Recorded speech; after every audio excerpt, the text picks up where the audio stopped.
Hey everyone, this is Terry at Terry's Philippine Journey. It's July the 14th, which makes it my 7-month exactly anniversary that I've got here. So I arrived January the 14th. So just a little bit of talk as usual about a little bit about everything, and really like to have some more questions from you guys, and if you have any on anything. I'm no expert, but I've been here 7 months and just province life, so I haven't been to the big cities very much. I flew into Manila and Iloilo and so forth. So it's a rainy season, and today it seems like it's downpouring every hour, so it's pretty wet. Doing my hike from San Fernando over to Santo Tomas. Iloilo. We're on the Visayas Island here. So, but continuing. Seems like every day you meet somebody new. Yesterday I was out and a couple of guys stopped me and heard I was looking for some land or house or something. So they were wanting to show me some properties. So, and here's one we looked at. So it's like a little rest house or workhouse, so I'm not really overly interested in it too much. He said he'd sell 400 square meters. He has like he said 8 hectares here, so. But it's good for somebody, so I don't know if he's offering to sell it to everybody or it was just me. But it's a little kind of a rest house or workhouse or whatever you want to do with it. It's all dirt floor, has a CR and like 1 bedroom, so it's pretty small, dirt floor. So anyhow, he was wanting to show me that. And then another gentleman stopped me from San Fernando and said there's a home down that way or up through Ahoy for sale. So he wanted to show me that place. So yeah, because I kind of been looking around for a potential place.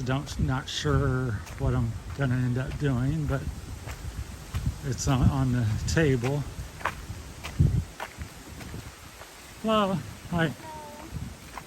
so yeah, so it's been drizzling on me the whole time. I'll probably be soaked at some point when a good rain pulls up. So yesterday they were working on the road here, so I'll go, if we get up that far, I'll be able to show you some of that maybe.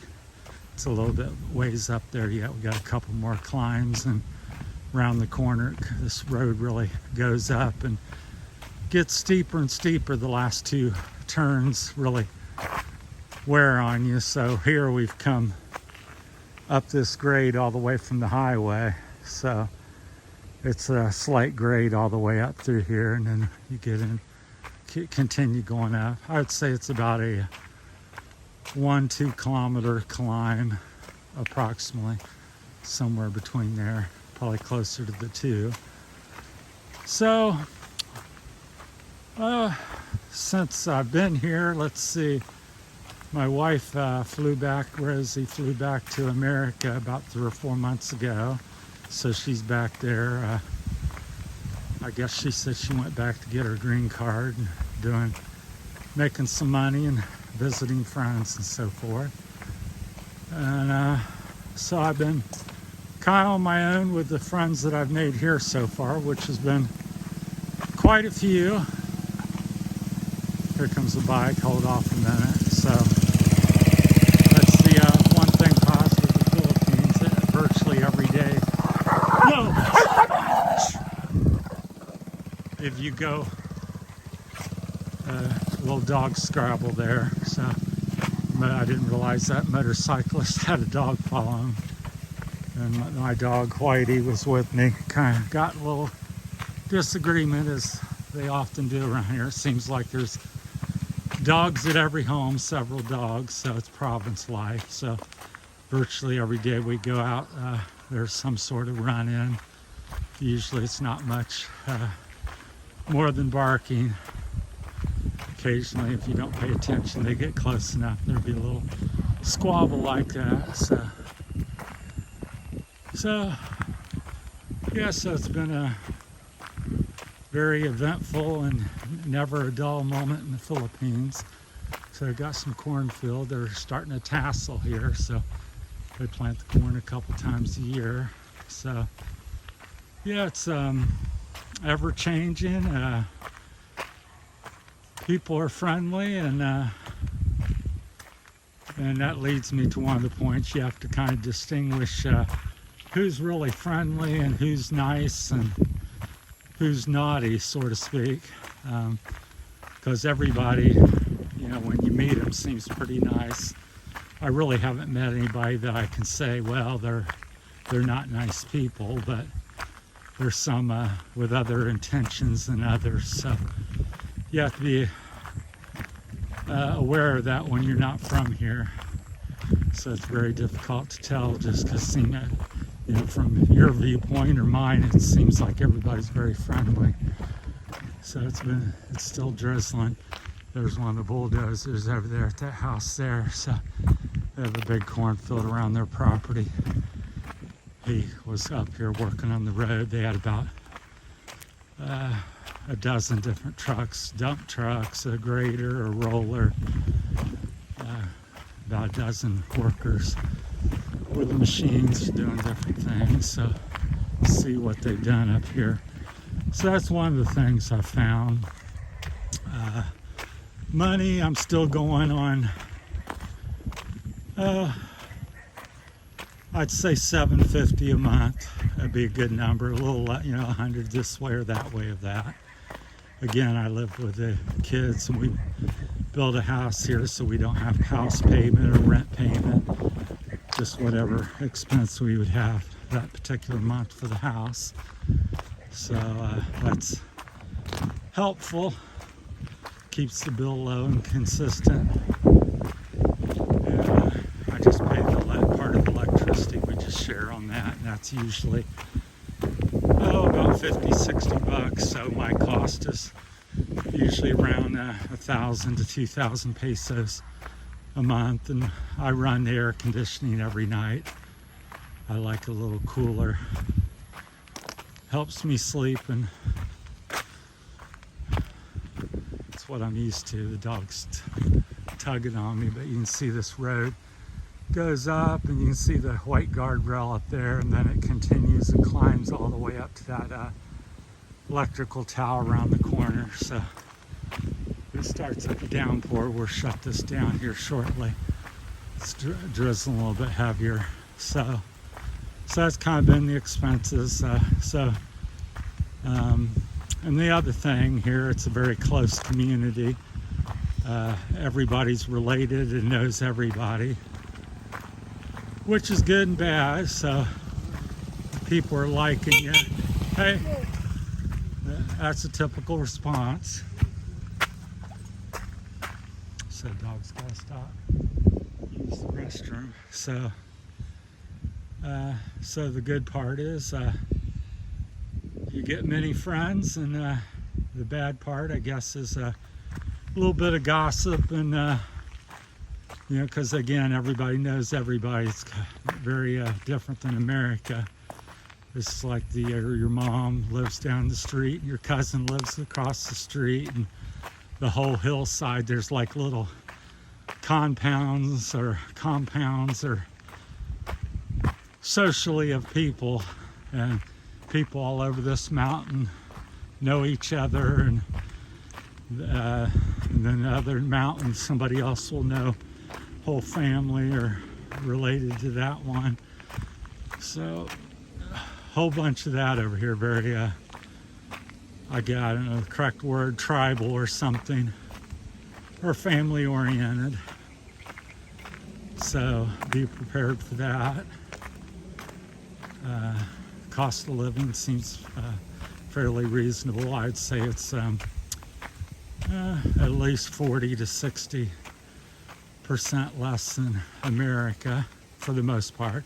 It's not to say you can't spend like America or various things. If you want to kind of live a life of American style and be a high roller, well, it can certainly cost you several $1,000s a month. But what I kind of believe is, for You can live for 500, and that's just living. You eat and sleep and not much else. Go take some walks. 1,000, you live a little bit better. You can go out to eat and do a few other things. I think for most Westerns, people, the $1,500 to $2,000 American money, there's more dogs, so I have to shoe them, is a more appropriate amount where you're going to be comfortable. You certainly don't have to spend that. Maybe probably won't each month. But if you want to go out to eat, take a trip to do a little island hopping every, once a month or something for a weekend, that type of stuff. So that's my 2 cents on that, because people always ask, and I see countless videos, but after 7 months, I would say as low as 500, and comfortably, if you're from the West, 1,500 to $2,000, and then above that, you're living pretty darn good at 2,500, $3,000, $4,000 a month. I would say you'd be very comfortable. But I just would never come over here with some small amount, 20,000. I really wouldn't. I'd say have some source of income and come over with 100,000 would be more appropriate. You can't have too much, and along with that line, it's always, no matter what you have, budget it and keep track of it. Guy I used to watch on YouTube, his comment was always, know your numbers. So, I don't keep just every little penny, but I'm within 25, $50 of my budget every month typically. So one way or the other. And I usually spend under my budget, so I won't say what that is, but so I go under, so I'm comfortable, and if something comes up I can do a little bit more. So that's kind of my 2 cents. If you have any questions and stuff, I could talk each topic, love life, I could talk for hours on that. Experiences with dating a Filipino or getting them to come to your country, you name it, getting married, because I've done all of that here. And before I came even, that's how I got to the Philippines. I ended up marrying a Philippine lady here. So that's why I'm here, one bit of the reason. So this is where they were working on the road the past couple weeks. So they were dumping and regrading a bunch of this. But being it's wet and muddy, it looks rough, even though they just finished this and made it more passable yesterday. It already looks questionable. So, and that leads me to a point about the Philippines. If you think it's going to be Britain or France or Italy or America or Canada, it has some aspects of that, but it's much different. Almost everything you do. Sometimes I forget I'm in the Philippines because I'm out walking and people saying hi, and it's trees and nature all over, but you quickly get reminded when you have a brown out for 4, 5, 6 days out of the month. You're trying to get some papers or work done through the government or something, and you can't get something sent or done for 3 to 6 months or a year. So I've heard people trying to get their bikes, motorcycles, and cars registered taking up to 5 years here to get a proper legal registration. So So it's that kind of stuff, so be prepared for that. So I'd say have some money, budget it out, and keep sharp on. Here come, waiting for somebody to come by. And just be self-aware, smart about yourself, and overall, I think it's a pretty safe country. I don't feel much different than I do in America as far as danger. I don't feel like I'm going to get robbed, nor have I been robbed at this point or had any difficulties. But I'm pretty friendly and I've met a lot of people, so it seems every kilometer or two I know somebody that lives there. So overall, I feel very safe here, and I haven't had any problems, but I'm sure that at some time that I will. So, well, that's my time. I've yapped more than I thought I would, as usual. So appreciate everybody watching and tuning in, all the new subscribers. So thank you very much, and take care. And that's my little touch on life in the province in the Philippines. It's July